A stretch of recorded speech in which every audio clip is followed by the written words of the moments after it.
агрессивное мировое меньшинство с каждым днем становится все меньше, но от этого не менее агрессивным. Заявления Шольц, Макрона, Калласа становятся все более категоричными. Как вы считаете, на что они рассчитывают и что они собираются делать? Меня это самого удивляет. Вот Кая Каллас выступала здесь на двадцатке с тем же самым набором обвинений, провозглашала некие планы, которые не позволят России занять свое законное место в мире. Но это все, наверное, трагикомический элемент в этом во всем присутствует. Я еще бы отметил ее высказывание по поводу встречи российско-американской в Эр-Рияде 18 февраля, когда она заявила, что телевизионная картинка, где стоят министр иностранных дел России, госсекретарь США и советники по национальной безопасности Москвы и Вашингтона, создала впечатление для всего мира, что Россия победительница. Этот менталитет, он никуда не исчез. С давних времен, когда еще Советский Союз распался, когда надо было выстраивать новые отношения в европейской части Евразии, или, либо вы с нами, либо вы против нас.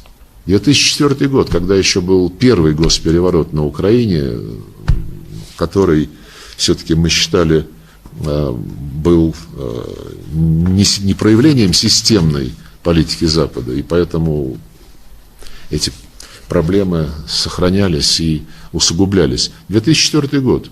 Представители, министра иностранных дел Бельгии, когда под давлением США Верховный суд Украины не признал победу Януковича во втором туре и назначил непредусмотренный в Конституции, я прошу прощения, это был Конституционный суд Украины, назначивший непредусмотренный Конституцией третий тур голосования, которым манипулировали просто беспредельно, и в итоге победил Ющенко.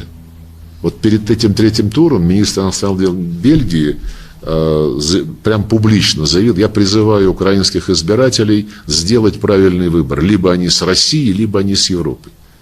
И вот этот вот конфронтационный настрой никуда не делся. А скрывается за ним желание не позволить никому уйти из-под пригляда, из-под влияния западных стран. Как они пытаются до сих пор это делать во всех частях мира, в том числе и на постсоветском пространстве.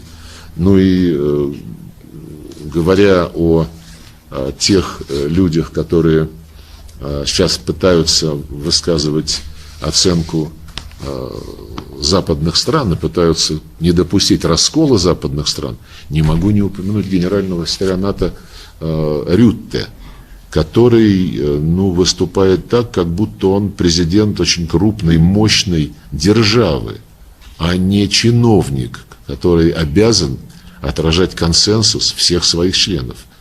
Когда он носится по всему миру, по столицам стран-членов НАТО, требует не допустить мирного урегулирования, которое позволит России извлечь хоть какие-то выгоды из специальной военной операции. По нашим данным, он наставляет Зеленского,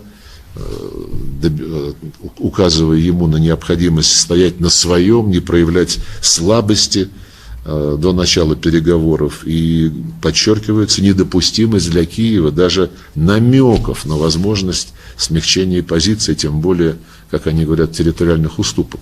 Конечно, это вакханалия. Конечно, этот человек, в данном случае Рютте,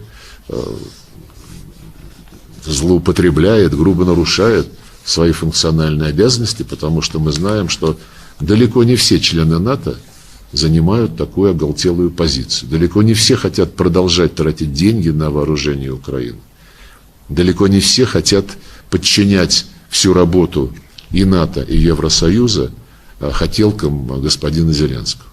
Так что, вы знаете, но правда она восторжествует. Сейчас вот уже видите, более здравые голоса звучат не только из ряда европейских стран, но и из Вашингтона. Мы подробно рассказывали об итогах наших переговоров. Президент несколько раз касался этой темы. И главное не в том, что мы кому-то уступаем, или кто-то нам уступает. Вот это или-или, его не должно существовать. Должно существовать понимание, что политика и дипломатия – это прежде всего диалог, стремление услышать собеседника и стремление найти в его высказываниях то, что совпадает и с твоими интересами. Вот тогда появляется консенсус по отдельным вопросам, что отнюдь не означает, что разногласия будут полностью сняты. Такого не будет никогда. Но главное, там, где интересы совпадают, добиваться результата и воплощать его в практические дела, в том числе и в экономике. А там, где они расходятся, не допускать, чтобы это расхождение деградировало в конфронтацию, тем более горячую.